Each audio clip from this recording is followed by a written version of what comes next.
skill. Heroes for Hire's the name. Comic joy's our only aim. Weekly mail call can't be beat. Comic reviews extra sweet. Tune in, folks, and don't be late. Interviews that sure are great.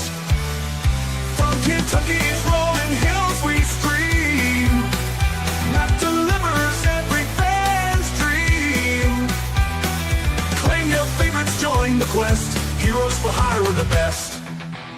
Superheroes, villains too. Every issue something new.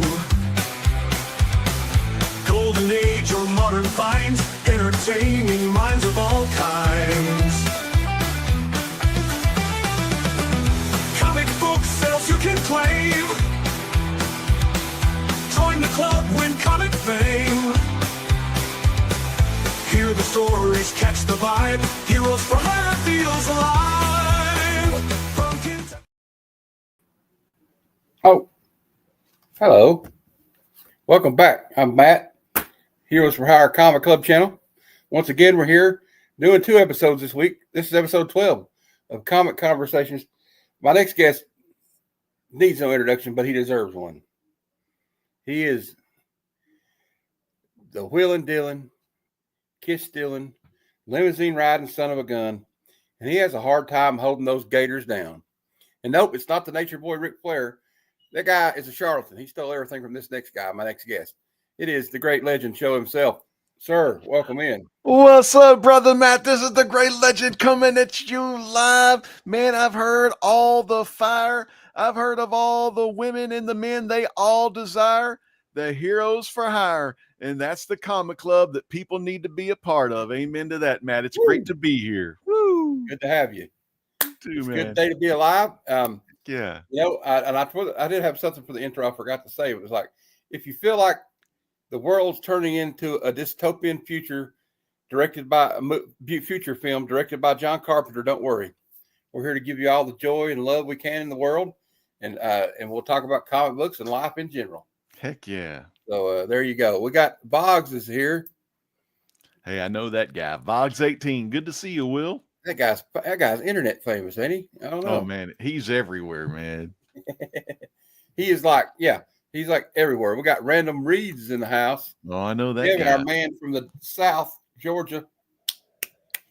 The antebellum. No, well, I guess it's not the antebellum South anymore, but, you know, he's still a Southern gentleman and a scholar. Mm-hmm. So I guess we'll just dive out right into how are you doing tonight? Man, doing great. I just got done making some tacos and some beans and made a little soft tacos for the fam. Awesome. We had a little barbecued chicken. Hey, we got Marcus in the house. Hey, I know that guy. And says Marcus Jay is a great says brother. hi too. All right. Oh yeah, Fatal J. Yeah, he's feeding those squirrels out there. Oh, Will's YouTube dad, as he calls him. Yeah. Well, okay. I guess we'll just get right into it. Like, what is your comic book collecting origin story? Oh yeah, it's so much fun. You know, I'd always known about comics because we'd see them in the grocery store or whatever like that. And my grandmother bought me a comic, and I didn't know the significance of it. I just kind of picked it out, and she's wanting to buy me something. And I got a Spider-Man comic that was, I can't remember the number, maybe 300 and something, but it would be early 300s, and it was maybe 319.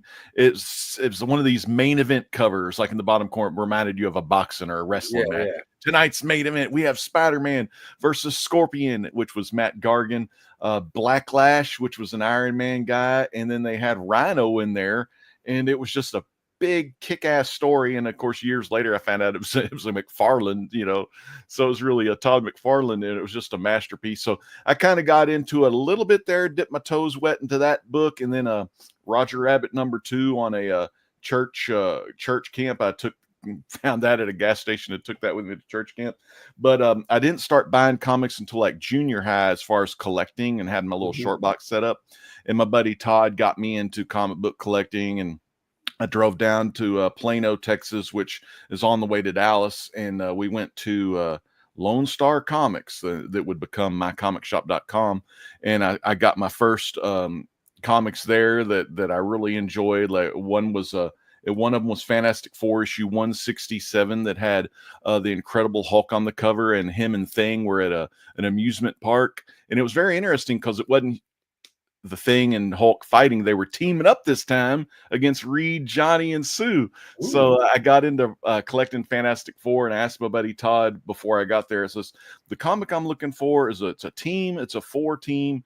And there's a girl that changes invisible. There's a guy that's stretchy. There's a fire guy, and there's a rock guy. And he told me, that's the Fantastic Four. That's what you want. Because I remember watching that on in the show 1967. They had a Hanna-Barbera that as a kid.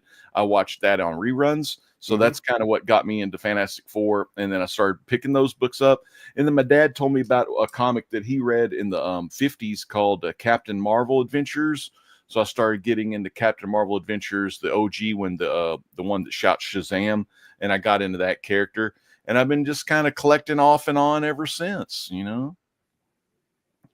Hey, But man, you know, being from the 90s though, collecting off and on. So it's like I get into college, I kind of quit collecting, I start dating, quit collecting, married, not really collecting. Then I get back into collecting around 2004, just for a little bit. And then big time collecting in around 2011. I did my YouTube channel in 2009, but I first started doing comic videos in 2011, 2012.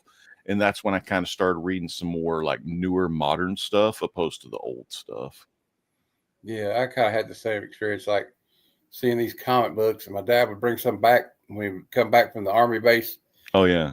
in the summer when he was in the National Guard.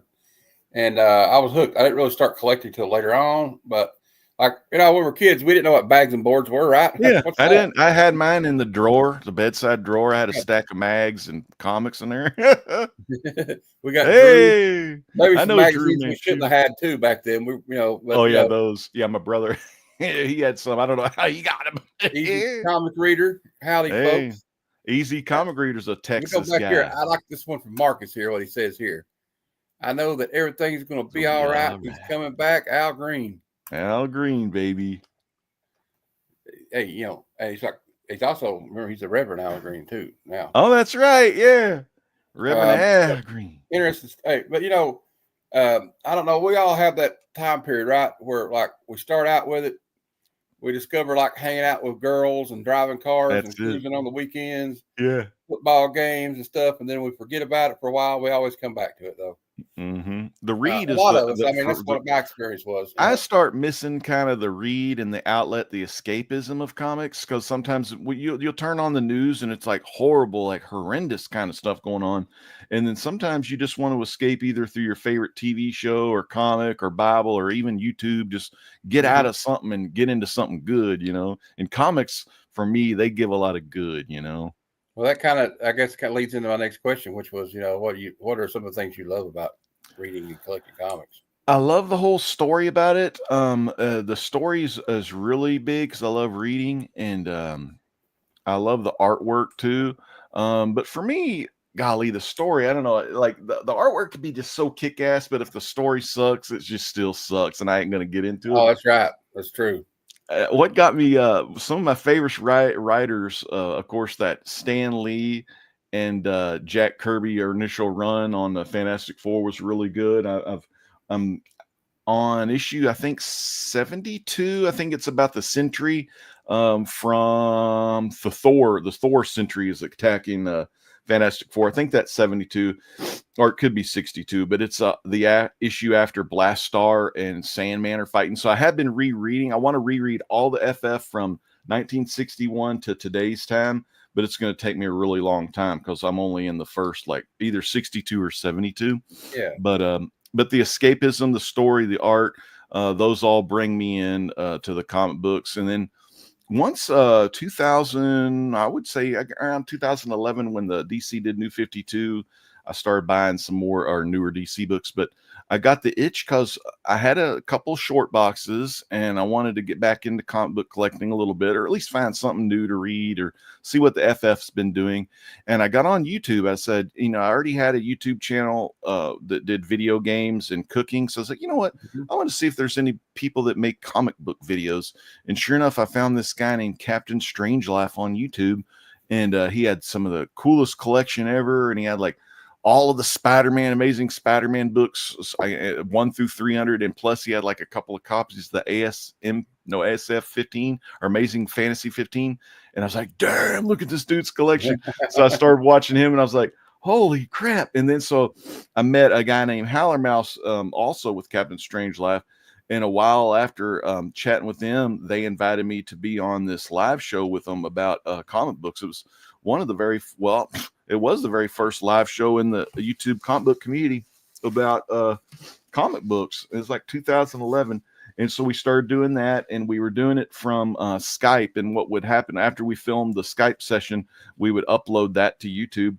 And then eventually YouTube and Google, I guess, became one, and YouTube got access to something called Google Hangouts. And so mainly it was for like a Zoom meeting type thing, but people could get on YouTube and do a hangout. So I started doing those just by myself and doing my own like live show.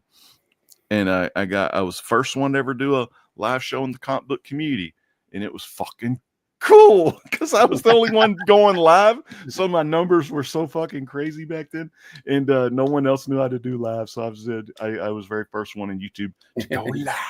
The first one to crack the Da Vinci Code or whatever. So to crack the first one to crack the code. And nowadays, though, my computer is so old and slow, I need to get a new one because I'm so glad I haven't crashed yet. But man, the more time we get to spend hanging out, talking comics, is the more time the chat gets to see some cool books and some dudes with some good looks. Amen. The dudes with attitudes. That's right, boy. HBK and Diesel from WrestleMania 10. There you go. I love it. We got. Oh my God, Captain Strangelove's in the chat. Yeah. Holy God, I didn't even know that. It's Rob, the great legend. Yeah, I was just talking about you, brother. Popped in. Well, I just kind of pulled the Band-Aid off one day and started doing it, and like, there wasn't a lot of, like, I started watching, like, you were talking about video games. There's some guys from Texas I watched that started out with some of the first YouTube videos I watched about pop culture was the Game Chasers. They're from Texas. Damn, that's awesome, man. And they're called Game Changers. Yeah. Well, we started talking about one of the first, or the first to start streaming comic book stuff. Yeah. That, you know what? It's interesting you would say that because that leads into my next question. I have my list of questions. Like we're on Inside the Actor Studio, and I'm James Lipton, and I'm talking to Morgan Freeman. You know what I'm saying? Oh shit! Thanks. There you go. And so the next question is, why did you decide to start a YouTube channel talking about comic books? Yeah, that's a good one. A long time ago, I had a buddy. His name's Dustin, and he goes by Dut Rank. He's a guy I met through Xbox community, and we were really good buddies, and we became great friends, and we met each other in real life and everything like that. And he got me into doing videos because he said, dude, you got a great voice, and you're really funny. And when we do our video game commentaries, and I said, you know what, that is pretty funny. So I would just film us playing video games and then do kind of like an ESPN or a wrestling commentary over that. And it was just so much fun. And I used to rap and stuff back in the day, and I can write a lot of rhymes and think on my feet real quick so I can think of the next rhyme before the sentence ends from time to time. I ain't no master or nothing like that, but my rhymes can cause a little bit of a disaster.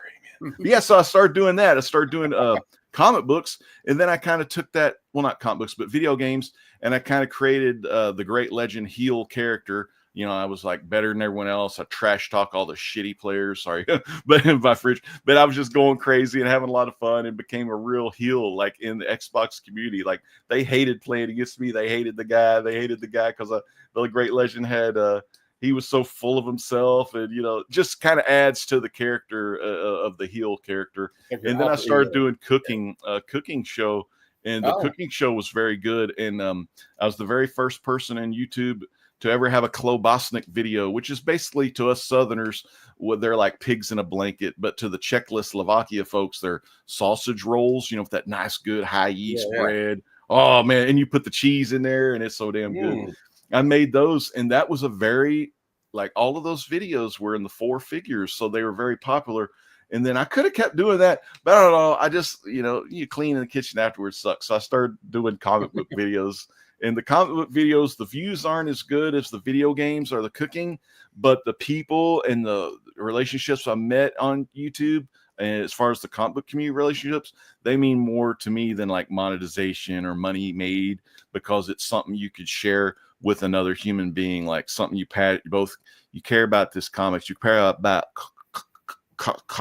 pop culture, you care about these things, so you tend to hang with the people that care about the same stuff you do. So I've had a great run, just enjoying. And what's great, Matt, is, man, you're on your way to 300, and I see you. Usually I try to catch you.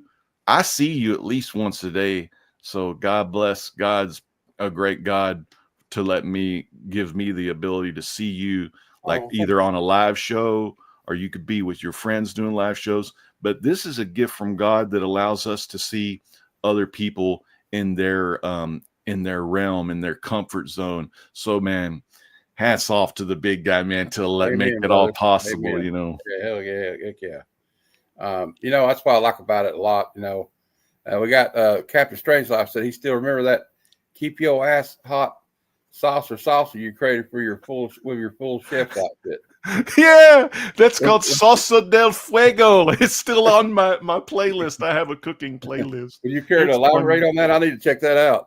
Yeah, okay. So basically you take a whole peeled tomatoes, 28-ounce can, but you want to drain them first, or they're going to be too saucy. And then you take one, I guess it's about a 12-ounce to 14.5-ounce can of a Rotel, like the Rotel.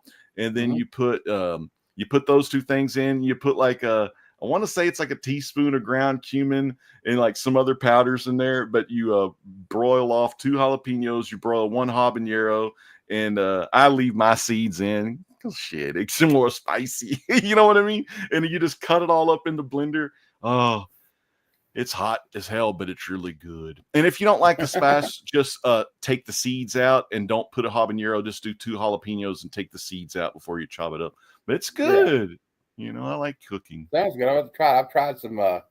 We have some cowboy candy in the refrigerator. I don't know if you know what that. Does it have some of that like white powder on there? I don't. We have one called Texas Trash that we dip in like white chocolate and stuff, but it has like Chex Mixes and stuff. God. But you dip it in like white chocolate. So it's like you think you're eating Chex Mix, but it has the pretzels and all that, but it's all dipped in that white chocolate. Oh. It's so good. It's so non-healthy too. Yeah. I don't know. I might have to stop that. I'm trying to get in a little better shape than round. You know what I'm saying? Amen to that. Yeah, me too. So what are some of the things? Well, I mean, I'll tell you from my experience. I've only been doing this since August. Mm-hmm. And I found that the one thing I really love about it, I'm not worried about getting internet famous or nothing like that. I'm not worried about being Comic Tom or like I don't know if you know who Rhett and Link is. Good Mythical Morning. I'm not trying to get. I'm not under any illusion I want to get 1 million views, but the community. To me, it's what it means to me. It's just all the people, like Easy Comic Reader says he's making me hungry. This guy right here, he's another Texas guy. Yeah, great guy. These people like this, Will and Kevin, and all the people. Mad Spidey just sent me some Tim Tams and some Vegemite. I don't know if that's what you feel about this community, but that's what I feel about it. It's just the people.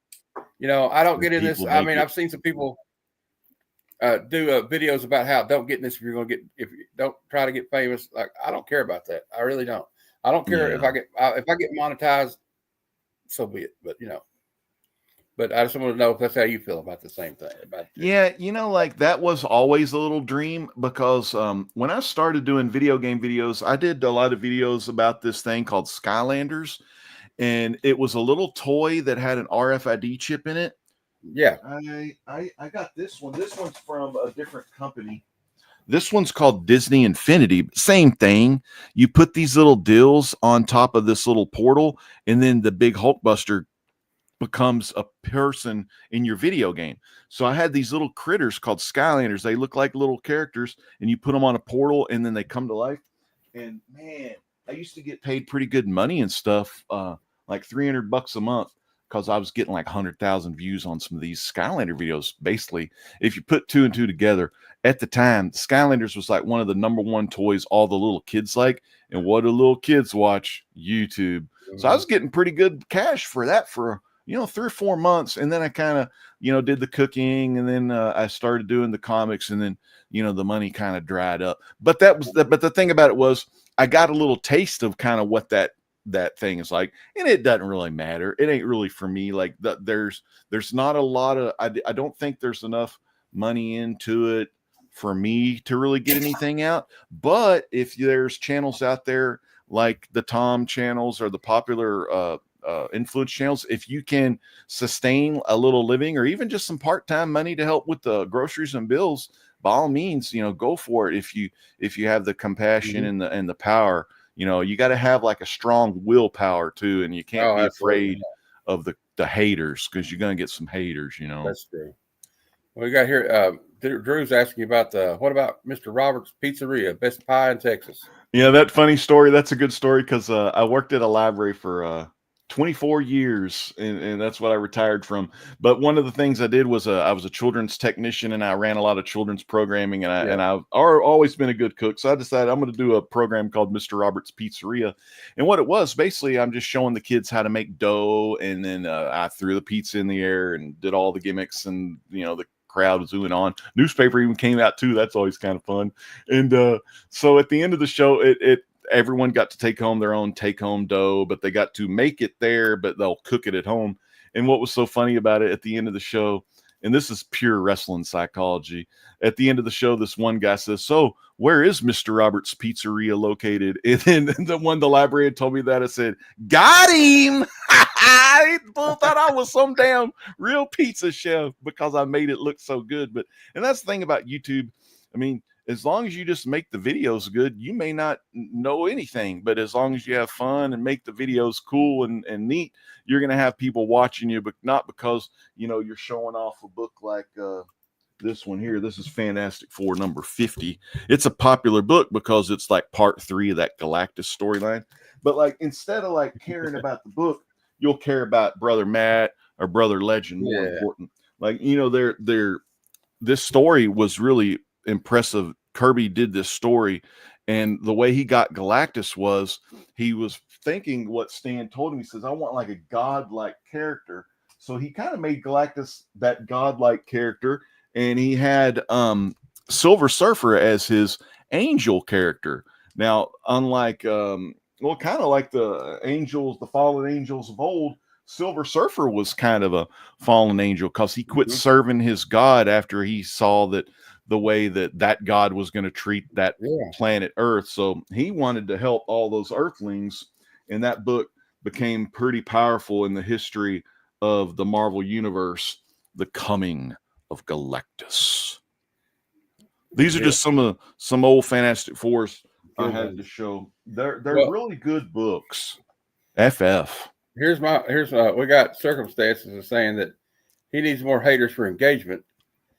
And then Drew said, "Well, don't worry, Marcus, we hate you." So they're just kidding. Everybody don't know they're buddies. And then my buddy Flat Earth Santa from Canada, joking around, said he's my biggest hater, which is all good. But you got to watch his partners, Santa Claus. Glenn's partner, Santa Claus, is kind of a loose cannon. He's kind of a loose cannon. But we got all that going on. But then we got you could be the new Sticky Cook. Okay, all right. Where do we get to that? But that's been going on lately. When I was watching I'll just say this: when I was watching this video, I felt like Powers Booth in Tombstone. I was like, well, bye. Yeah, well, bye. I love when Powers Booth said that. Yeah, old Curly Bill. Collector P, good evening. Good evening to you, sir. And I got Circumstances laughing his ass off. And he's saying, "Hell Chiefs." Okay, Hell Chiefs. I don't know. I'm not really my team. The Cincinnati Bengals aren't in it, so I don't really care if the whole arena opens up like in Dark Knight Rises and swallows both teams. But I'm not. Oh, that was good. That was a cool Yeah, that part was of a that cool movie. scene though. But so I don't know. This is a good conversation we're having, I think. And I try to encourage my mom, who's the best cook in the state of Kentucky, in my opinion, to do a cooking show. I think she would clean up, and she ought to do a painting show too, because she's a heck of a painter. Yeah, we got Drew saying, "Well, bye." Yeah, Yeah, he smell knows it. that. Smells like somebody died. All right. So here you go. Here's a good question. What is your favorite comic book series, and why is it the Fantastic Four? Oh, I know you. I know you. I know a little bit about I was gonna bring that one out. Oh, Commandi. Yeah. Yeah, I love that too because post-apocalyptic storylines are really cool. Oh, I love it. The Last Boy on Earth, man. Right? Yeah, Last One on Earth. So if you're a Planet of the Apes fan, Last One on Earth Commandy fan, I mean, the cool thing about Commandy, he was even in the Crisis on Infinite Earths 3-part movie, like cartoon movie they did on HBO, and I was like, damn, Commandy got a lot of screen time in it was part 2 where he got screen time. But yeah, my favorite is Fantastic Four books. I only brought a couple more. I didn't want to bring too much out, but I brought this one out. This was one of my most favorite stories. It's Fantastic Four #2, where the Skrulls are introduced to the Earth 616 and everything, and they freaking fight the Fantastic Four. But at the end, Reed Richards wiped their mind, and he turns them into cows. Like they turn them into cows, and they're with them being mind wiped. They just do cow kind of things. But later down in the Fantastic Four lore, I don't remember what issue it is, they talk about the original cows. And it's just one of those like funny, like it's such a weird, it kind of reminds me of like an ending to like a Wally Wood or Ray Bradbury weird science or weird fantasy, EC book. Of course, could have been like a episode of the Twilight Zone. Exactly, yeah, or even Archie. Who's that other guy? Little guy with the nose, looked like Penguin. He did the birds. Alfred Hitchcock. Him. Oh, yeah, almost called Alfred Hitchcock Archie Bunker because they're Alfred both Hitchcock short. Presents was a good show. Yeah, and I got this one here because I'm such a big Fantastic Four fan. I had to get me a $5, a fiver. Stan Lee. Got my Stan Sig and everything, but that's my pride and joy. I got this about 11 years ago, and see back then, Matt. 11 years ago, okay, $7,000 is still an expensive amount of money. $7,000 is pretty damn expensive. But these elderly couple had this nice 5.5 blue label. I'd got it Stan Lee myself, but man, 5.5 around 7,000, and they were like, "Will you?" And I did the gimmick to make the offer because I think they wanted like 8K, but I did 7K, and they were like, and they said, give it a good home. So shit, yeah, I'll give it a good home. This is my holy grail. Thank you. And I had the money saved. I had the money to spend. So I bought that one. And then a couple years later, well, maybe even the damn same year. I don't know how it happened, but this book came up. This is another one of my grails. It's first appearance of Captain Marvel, aka Shazam. It's got Shazam the Wizard in there. Of course, Billy Bats and the kids in there. But it's first appearance of Dr. Savannah, Golden Arrow, Dan Dare, Lance O'Casey, Spy Smasher, and Ibis. And Spy Smasher, Ibis, and Lance O'Casey, they were in the Power of Shazam series that this guy, Jerry Ordway, did in the mid-90s. So I love Power Shazam. The hardcover and the comic series is really good because they have a ton of Fawcett publication characters in there. This is the second one. This is Wiz Comics #3. This is the second appearance of Captain Marvel. This is another restored, but really clean copy. And I love how he's tied that big cannon, that artillery shell into he's tied it in a knot. Yeah, that's really cool. It's starting to heat up in here with that stuff coming out. Oh, that's some golden age grails. But I wanted to show you this, and I told Drew this the other night. And Matt, you're going to be the first one because I've never whipped them all out at the same time, or at least I don't think so. Or at least then people are like, "Don't whip nothing out here. This is PG, baby." Excuse me while I whip this out. But this year or last year, I got this book here. It's Flash 112. It's the first appearance of Elongated Man, Ralph Dibny. In Elongated Man, he's like trying to hide from Flash and stretch around this tree, and Flash is on his tail, and Flash almost got him, but then Homeboy's behind Flash at the same time. So I got the first Elongated Man book there, and I'll be the first one to have Elongated Man along with this first appearance. It's Police Comics #1, first appearance of Plastic Man. Plastic Man. And a lot of people like the first appearance of Phantom Lady. A lot of people in the Golden Age, they love Phantom Lady, drawn by damn, I can't remember that guy that drew a lot of the Phantom Lady, but Phantom Lady Golden Age books are so popular because there's this certain guy that draws them. If Hans, you're still in the chat, you would know. I remember that FF1 you first showed it. See, Captain Strangelove talked to me a while back. I don't know when it was, maybe like a couple months ago. And he said, Rob, you still got that FF1? I said, hell yeah, dude. But that's the first Plastic Man right there. And with the first Plastic Man and Elongated Man, in this one, I got the first rubber guy from the 60s, Reed Richards. So I've got all three rubber men. Matt Baker, that's the one. Exactly, Captain. Matt Baker's the one. Drew was talking about that one about where they turn into cow. He said, you know what's messed up? Innocent people probably drank squirrel milk. Ew. I know, right? They probably did, dude. Yeah, Matt Baker was his name. But yeah, I told Drew that, and I thought it was a funny, like, little stat. Not like I'm trying to, like, you know, show up anybody with like elastic kind of characters, but I just love those kind of stretchy characters. I loved watching Plastic Man on the cartoons as a kid, and I have, you know, I love buying also, like, I love Donald Duck, but I like Donald Duck, Carl Barks comics of Donald Duck. Oh yeah, because he was the original one that made Duckburg.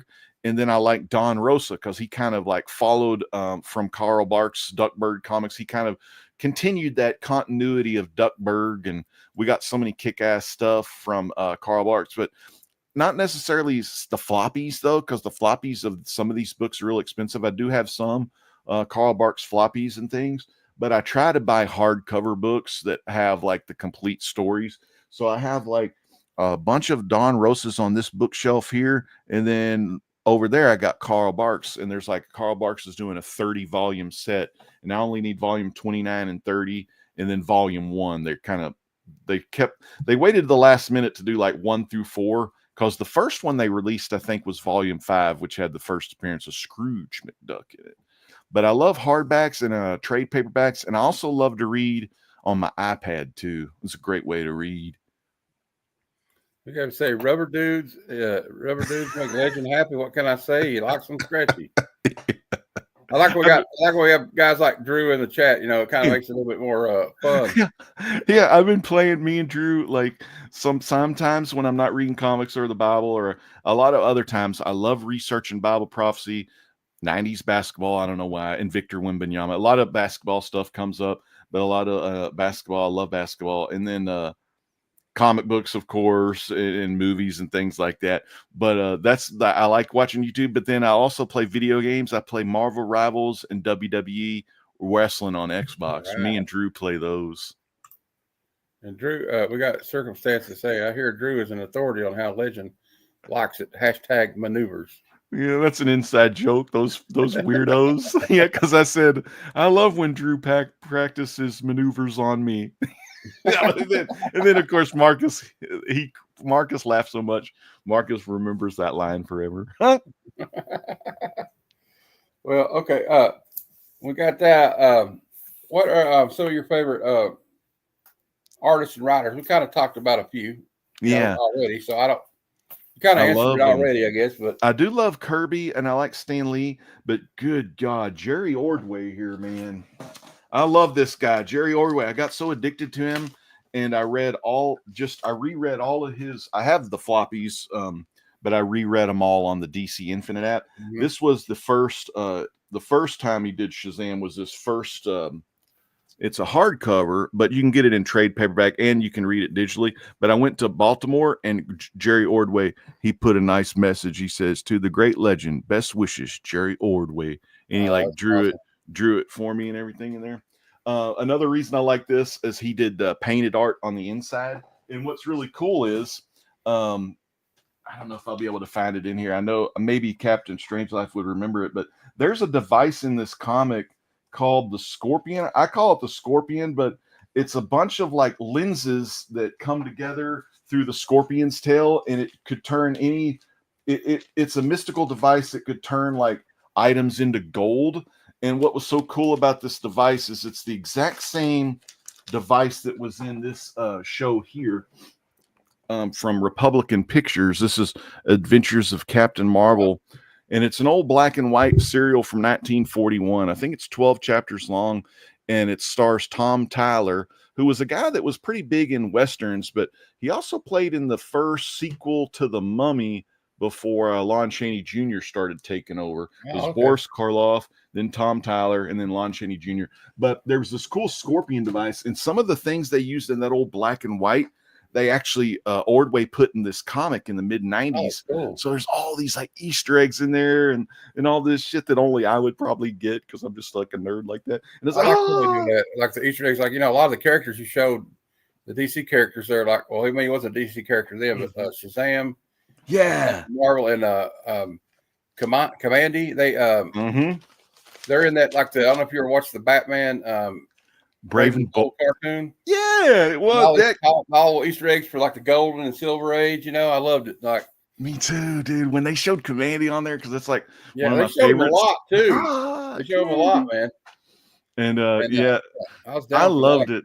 There was a part where that's like I said, that second cartoon of Infinite Crisis on Infinite Earths. It wasn't like the real book. Book's of course better by Marv Wolfman. Marv Wolfman, another one of my favorite writers. Alan Moore, Jerry Ordway, Denny O'Neil on the 73 Shazam run. One of the issues I read of that, which was really funny. He was like, they were in Minneapolis, and they were going over that, like, it's like a big silver thing. It's like an arch or something like that. And then he was talking about, this is Minneapolis or something like that. Or God, where, I don't know where it was from. But he said, this is the place where famous authors live. And because he was from there. That's why he wrote that in. I just love like little deals like that. But a lot of those, as far as current day writers, I do like Dan Slott on what he's done on FF. But there is a lot of good writers. Oh, Cullen Bunn's also one of my favorite writers for like kind of horror, fantasy horror. And he's got a good series called The Sixth Gun, which is kind of a weird Western tale type series, which I love that. And that's by Cullen Bunn. So there's so many good artists and writers out there. Yeah. Like some of my favorites right now are like, DWJ, man. He's an artist and writer. Daniel Warren Johnson. You got Jeff Johns and Brian Hitch still at it as artist. And, I like Jeff Johns. He's always good. And I guess is it Dan? What's his name? Mark Waid. I think Mark Waid has to do a lot. Mark Waid's still good. They do a lot of heavy lifting for DC right now since they lost Jeff Johns, and I still get into it. I'm all for it, man. I just like comic books. I'm just gonna say I don't care as long as they're written well and the art is passable. Like you were saying earlier, the story. If the story's crap, it doesn't matter what the art looks like. Yeah. Because I've seen a lot of flashy art, and there's just all style and no substance. It's kind of like a football team. If you got all style and no substance, man, you got to have those guys in the trenches doing the hard work, making holes for the all-star halfbacks and blocking for the quarterback. Well, I mean, also, the artists have to be backed up by great. I mean, maybe not as much now, but like the inkers, the colors, they can make something look terrible if they just do it wrong. I mean, sometimes. Even the greats suffered like Jack Kirby. If he had the wrong guy inking him, he can make it look terrible. Yeah. Okay. Some of your, we already asked this kind of, but just name me some more of your, well, I don't have to do this. You already told me who your favorite comic book characters are. I got some interesting question, I guess. What else, what other things do you collect besides comic books? I do have some cards and stuff, but mainly they're in the garage. I need to kind of go through them. This is my old John Elway rookie card. Oh, yeah. I always keep him close to me because he's my favorite. But yeah, I collect. I have some Funko Pops that are really cool. I love Sesame Street, so I have some Sesame Street Funko Pops. This one's like one of those flocked ones. Those flocked ones on Sesame Street are cool because it makes them look fuzzy and stuff. Yeah, I have some of those. And I have some monsters and some Batman animated adventures. Really cool. This one's really cool. It's signed too. It's a Batman animated adventures, and it's to Robert from Kevin Conroy. Oh, the voice of Batman himself. Rest in peace. Yeah. So I collect a lot of these Batman. That's awesome. Pops, adventures pops. He'll always in my head when I hear Batman talking or read the comic book. I hear the voice of Kevin Conroy. Me too, man. That's always my favorite. I like Batman, Kevin Conroy, and I like Adam West because just the '60s, man, is so classic. You know, there are some guys that did pretty good though in some of the animated movies, like they did an animated 2-part Dark Knight Returns, and that was the one with Peter Weller, right? The RoboCop. Yeah, I saw that. Himself. We've had, and I do believe that Dean Winchester himself from Jensen Ackles has voiced Batman before. I know he was Red Hood one time, and I like that one. That was Under the Red Hood. That was a good movie. Oh, that's a good one. I like the Animated scene in movies. it where Black Mask goes to see the Joker. Mm-hmm. He's got all his henchmen. The Joker just slices them up and kills them. He goes, "I'm gonna need some guys, but not these guys because they're dead." Yeah, I love that. Oh man, that Dark Knight though. Whenever he didn't he take him and snap Joker's neck or something? Yeah, well, the Joker. That was after the didn't like one of those shows. A little bit, but then the Joker kind of snapped it a little bit further for him. You know, yeah, like he's kind of like, or something like that. Yeah, he wanted to frame. But yeah, Peter Weller with that voice. You know.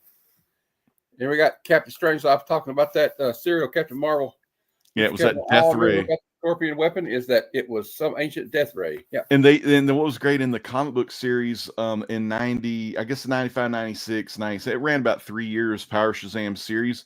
They had those Easter eggs to that device in there, and like how C.C. Batson, which is Billy Batson's father, was trying to get it out of Egypt, and they were discovering it. Also, what I loved about Jerry Ordway is he drew his Black Adam character, Theo Adam. He drew him just like an actor named Boris Karloff, who played in a lot of Frankenstein in the 40s. Yeah. I know exactly, just like Boris Karloff. And I loved it so much. Like, I mean, I loved watching black and white horror as a kid. I didn't get much into these new Universal Mark Spears monster comics or anything like that, but I do collect I have the Blu-rays of the monster classics, you know, on the black and white monsters. I love those. They're still classics. Bela Lugosi. Yeah, dude. And can you believe it? Once we hit 2031, that'll be 100 years, man. That Bela Lugosi Dracula will be 100-year-old movie. It'll be in public domain. Damn, yeah. I mean, and then in 1925, I think, was the original Fan of the Opera with Lon Chaney Sr. Yeah. So hell, that's already a 100-year-old movie. That just baffles me that we're already at movies that are over 100 years old. Oh, it's crazy. Like, what was Charlie Chaplin thinking? You know, my stepdad, who was born in like 1939, would talk about going and see these serials of like Flash Gordon, yes, and Captain America and Batman. You know, and they'd always leave on a cliffhanger, like they were getting ready to get cut in half with a saw. That's kind of what I liked about the Batman '66 series. Like, how will our Cape Crusaders get out of this one? Yeah, I love too. Same bat time. But my friend, Cheap Comic Collector, he got some of those because they're in public domain, some of those serials, and he showed some of those Captain America and Batman serials on his channel. Mm-hmm. And which I thought was a pretty good idea. I had fun watching the Captain America one. Anything Captain America, obviously, you see the hat, you see the shield behind me. Yeah. I got the books. Hold on. You know, I love Cap. Oh, there it is. I like Mike Zeck Cap. I like Jim Steranko Cap, but I like Kirby Cap probably the best, I guess. Mm-hmm. But they all do pretty great. Steve Epting did a great job on it. But don't let me start on the Captain America. I'll talk about it all night, brother. I'm telling you, I so like him. And, you know, a lot of people, I just want to say this before we move on. Anthony Mackie caught a lot of flack the other day about saying that Captain America is not necessarily American. But I think what he was saying was that people all around the world love Captain America. He's not just an American. He's an American creation, but he represents what everybody hopes to be. It doesn't matter what country you're from, because everybody wants to be free. Hey, you know what? You can debate it one way or another, brother, but it's not if we're not a great country to be in, then why do people keep wanting to come here? You know, you can't blame them for that. That's right. Anyway, I kind of went off a tirade. But it's Captain America. See, he's the kind of guy that he does what's right, even if it's not the right thing for him. Mm-hmm. And to me, that's what being a human's all about. So that's right. You know, another thing on that, we play this Marvel Rivals game, and me and Drew played some horrible teammates. And like last night, I was using Mr. Fantastic. I was looking good. I had 15 kills, 2 deaths, but we didn't have no healers, and we lost to the second round. So I had to make the switch. Even though I was number 1 for the team, I had to switch to a healer, sacrifice my own stats for the better of the team. You know, you never leave your teammates behind, and Captain never left Bucky or any of his soldiers behind. Right. Amen. He said, Mac doesn't like Captain America. He loves Captain America. You're right. Yeah, hell yeah. And Nerdy Geek said that he thinks that's what Mackie said too. And, you know, the truth is, Chris Evans said something like that when the first movie came out, but it didn't get as much. I think it's, you know, we live in some crazy times right now, people. Yeah. But all I can tell everybody is don't matter where you stand, everybody should just come together and love each other. That's the way I feel about it. You know what I'm saying, Daddy? Amen. All right. See, when I get talking like that, I start talking like the American dream. I love it. You will. You know. Yeah. But okay, we got through all that stuff. But what else can we do? Okay, what are some? We've already talked about it a little bit, but what are some of your favorite movies? Oh, that's a good question. My all-time number one. Well, it's kind of a weird tie, but my very favorite trilogy, and Drew will know this one, is got to be Back to the Future. Oh yeah, I love that movie so much. It's like he's like 1.21 gigawatts. Run for it, Marty! It's the Libyans. I just love that stuff. But that movie, and I love my favorite drama movie is Shawshank Redemption. Morgan Freeman, though, classic Morgan Freeman, Tim Robbins.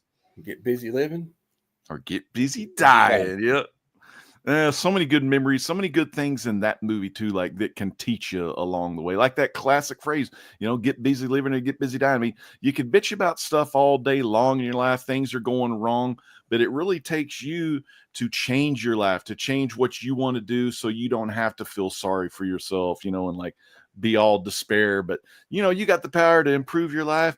So get busy living. Amen. There you go. I like when the old warden realizes that he's cooked his goose for him. He looks at that Bible verse on the wall. You know, he's like, "Yep." He had his little books. He had the banker book, and all the secrets. Yeah. That was a great movie. And it's a very emotional movie. You know, like the part with Brooks. You know, I don't want to get into that; it'll make me cry. But I know, man, that movie. I every time in the last part where Morgan Freeman's character Red finally gets to see Tim or you know the guy at the beach, that's when I start crying at the end. Hey, crazy Hungarian.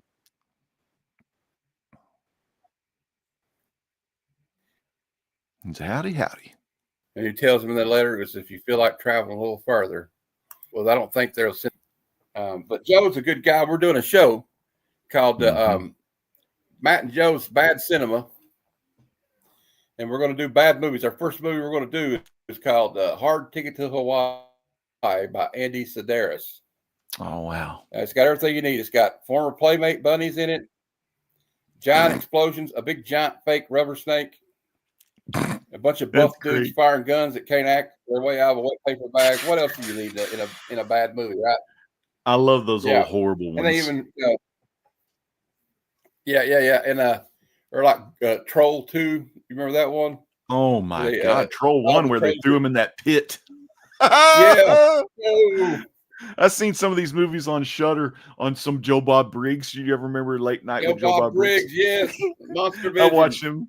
Monster Vision. They still bring him on that channel called Shudder. I don't know who owns it now. It may be like AMC Plus or something. But if you can find Shudder online, you can see Joe Bob show that movies. Oh, I did do a bad movie podcast. It wasn't that well. Yeah, it was called what was it called? It was called the show was Is It That Bad? ? And me and this girl Kat ran before we did movie reviews of some really stinkos, but hopefully she's good. She's got her a little baby now. So Kat Wren figures you need to get back on the internet. Well, once you're done, bad doesn't mean an effort wasn't made. And like the thing about it is they're just so hilarious. Like you got this there's one we call this little actor from the Philippines who's called Wing Wing. He's about 2'9" tall. Oh my goodness! And he was they made him like a 007 character, except the movie instead of calling it For Your Eyes Only, it's called For Your Height Only.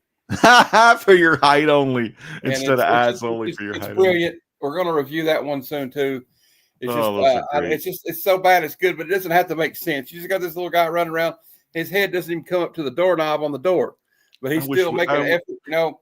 I wish we could still have those kind of movies today. I feel like today's movies are just so damn filled with the woke, the kind of Hollywood like agendas and stuff, which that's okay to put that in there. I just don't want to see that shit. But one funny thing, well, when I was reading Power Shazam from the 90s, what was so great about it was there was no woke bullshit in it. I was just like, this is what I like. This is what I miss, because when you read the woke stuff, or, you know, the stuff that's kind of, you know, they try to like tell you how to live your life in these current day comics. Like, I don't want to be told what to do. Like, there's only one entity that's going to tell me what to do, and that's God that's going to tell me what to do, not no damn other jabroni writing some book. It's okay to have a message.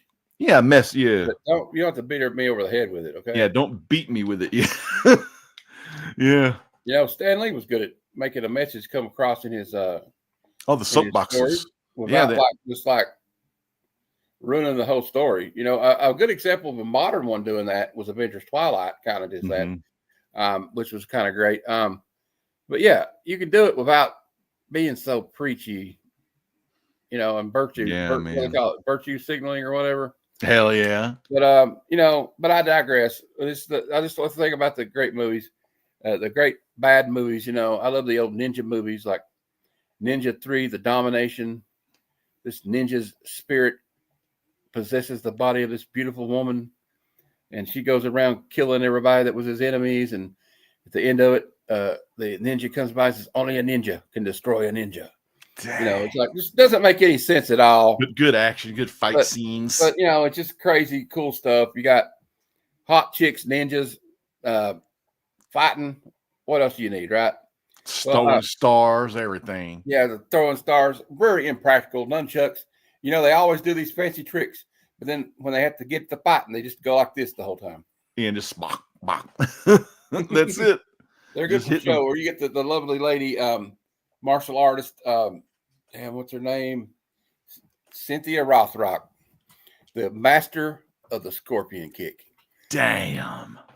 You know, it's the great stuff like that. But Crazy Young Girl was talking about the movie Basket Case, which is we had a boat. Oh yeah, basket case. But you know, remember basket? What's in the basket? Yeah, his little brother. The basket up, and then it was whatever. It's crazy stuff. Oh, that movie was one of the movies we did on Is It This Bad?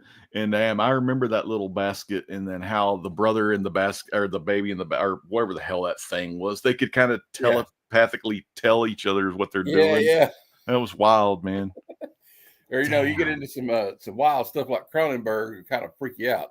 Mm-hmm. The Reanimator. Reanimator was a good one, yeah. We have to go into detail about that. But, yeah, I like the kind of bad movies. But I'm going to open it up because I kind of like have spit all my ammunition on questions. So I'm running out of magazines. So let's, you know, and I don't have Chuck Norris here that has the endless magazine that doesn't run out. So Commission in Action. So if anybody in the chat would like to ask my friend here some questions, now would be the time to do it. Speak now or forever hold your peace. If you hold your peace, baby. Yeah, it's been a damn good Friday, man. This has been a kick-ass comic conversations on the Heroes for Hire Comic Club, where Matt does his thing each and every day. You might even see him twice a day, on 4 times on Sunday. You never know. I'm on other people's streams every day, and I can get on one. Well, you know, the thing is, man, I have a form of muscular dystrophy. You know, it's called Becker muscular dystrophy. Mm-hmm. There's another one called Duchenne's. If you get it, you're probably in a wheelchair by the time you're 13. Life expectancy is probably not going to make it past 35 or something. Mm-hmm. So I'm blessed to be alive. That I don't get around as well as I did. And I may not be as young as I was, as Toby Q says, but I'm as good as I ever was. You know what I'm saying? Amen to that. But I don't get out a lot as much as I used to, especially in the wintertime, you know, kind of icy. Sometimes the weather's bad. But this gives me an outlet. And I don't know a lot of people that read comics around here where I live. So I get to connect with people that have, you know, and, you know, it's a great thing. So if there's any questions, though, I really appreciate you coming on tonight. I know we had to reschedule. That's all right, man. It's always fun. Comic computer had a little internet problem, but another great guy for the community, man. But you bring this positivity, man. I just want to tell you this, and I just like being around you. I don't know. It's just you're a fun guy to be around. Oh, I did have one more question though. Oh, I think we talked about this before on a hangout stream we had. But you talked about video games. But and my cousin's around here somewhere. He's been staying with me a couple of days. I'd like to. Can you tell him about that? I'm just obsessed with this arcade cabinet behind you. Build it yourself. Yeah, built my arcade machine myself. It's got over 6,000 games on there. Probably has maybe 7,000, but ain't no big deal. But no, I built it myself. It took me 9 months to build, and every day I came home after the library and I work in the garage. And I had a book called Build Your Own Arcade Machine. It was by a book called Project Arcade. You can get it off Amazon. It'll teach you how to build your own arcade machine. So they also had a disc that had diagrams on it and plans on it. So basically, I just took two big, what are they? I guess 36.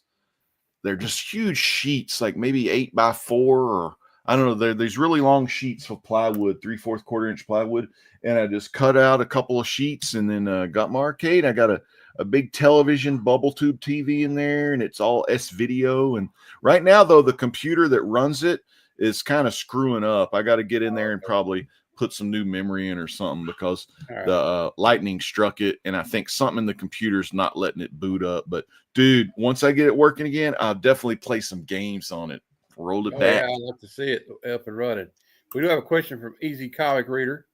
Rob, what are you jamming? What are you jamming to on a road trip? On a road trip, I always have my Spotify on. It could be the Who, Bob O'Reilly, Eminence Front. I really love. It could be something like the '90s, Pearl Jam, Nirvana, Alice in Chains, Soundgarden.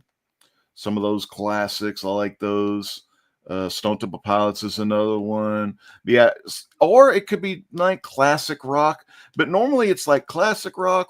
It could be Dokken, like Into the Fire, Into the Fire, and then I love all that. So, what's the name of that song? Back on Attack or what? Back on Attack. They also had that Alone Again song, Dream Warriors.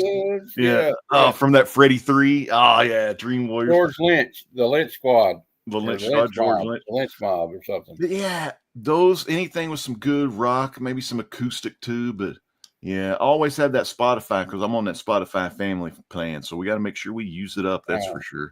Big shout out to Damien, Sleepy Reader 666 in the house. We got I got that the YouTube music because I have a YouTube Premium, so I just download off of that. Mm-hmm. And been listening to this guy's folk guy named Jesse Wells.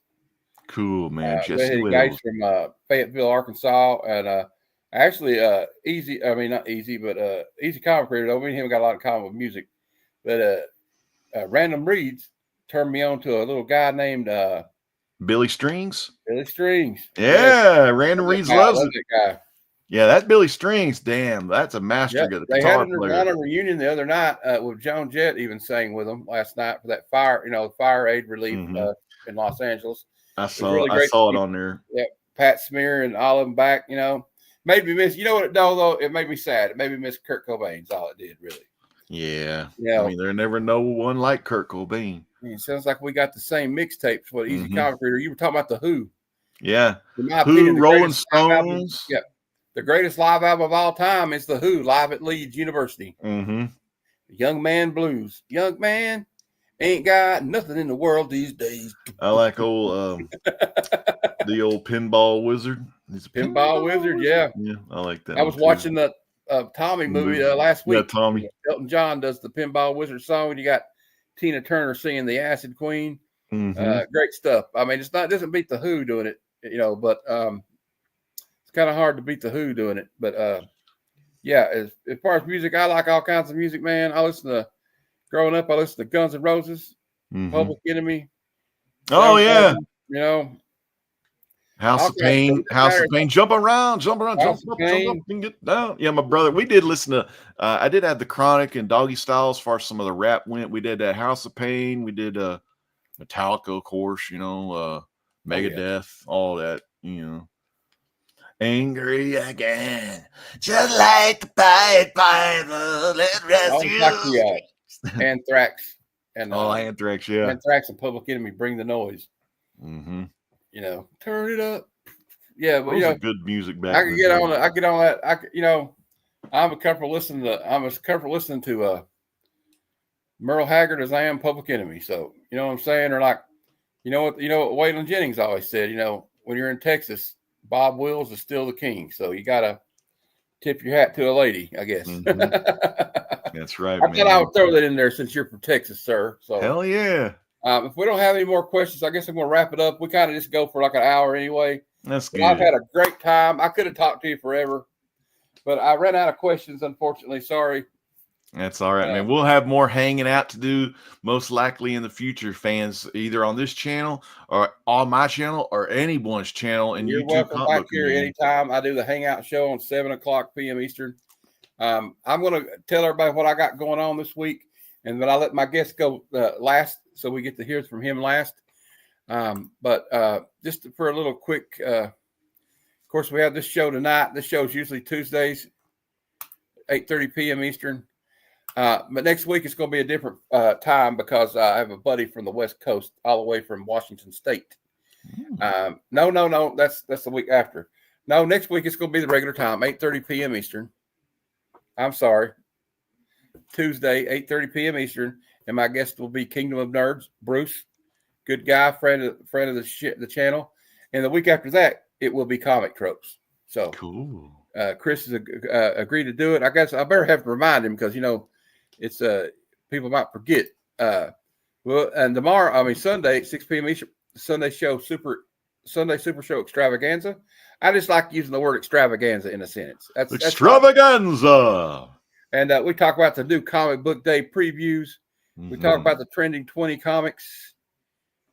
Was I going to find it? Yeah, with the trending 20 comics of the week, the hot 10 comics of the week, and our new segment, out of context panels of the week, where we take a panel and you can take it out of context. You know what I'm saying? All right. And then, of course, this show is every Tuesday. And I do have the 300 subscriber giveaway. So stay tuned for that. Like I said today, if you find yourself in trouble with the law and the arresting officer is putting the handcuffs on you, you tell that guy, officer, please subscribe to Heroes for Hire Comic Club. I'm trying to get to 300. I'm at 268. I don't think it's going to be that hard to do it. And we got 5 great books. I don't have them on hand right now, but trust me, there's some great books. I've shown them before. And yep, I love this. This guy's my new brother from another mother. I'm glad we had this time together, brother. Me too, dude. And I guess that's it. I'm about out of breath. So you go ahead and tell us what you got going on coming up, and we'll close out. I'll close us out. All right, everyone, fans, thanks so much for watching Heroes for Hire Comic Club. This show is always on fire, because Brother Matt is every woman's desire and every man's desire too, if they're batting on the other side of the fence. But we won't go there because we OGs. But let me tell you, fans, we got a new video to come into the Great Legend Show where I'm unboxing all the comic books and the new things that I got for the month of January. I tried to do it a couple nights ago, but my microphone wasn't working. So we're going to try that again. And I got a new video that should be out probably tomorrow or Sunday that shows the Great Legend getting into the top 20 in the world on WWE 2K24 ranked matches. My faction. I was number 19 in the world currently. Woo, woo. So that's been a lot of fun. And dude, those people are awesome players. Oh my God. Yeah. My record's 22 wins and only 5 losses. But dude, those motherfuckers are hard. Oh, sorry for the guys. It's hard. It's those ranked video games get really hard and competitive. But yeah, go over to my channel and make sure you subscribe and see some of the cool kick-ass things the Great Legend will be showing you live. Sounds like fun. Yeah. And I can't wait to see it. But until next time, true believers, Excelsior.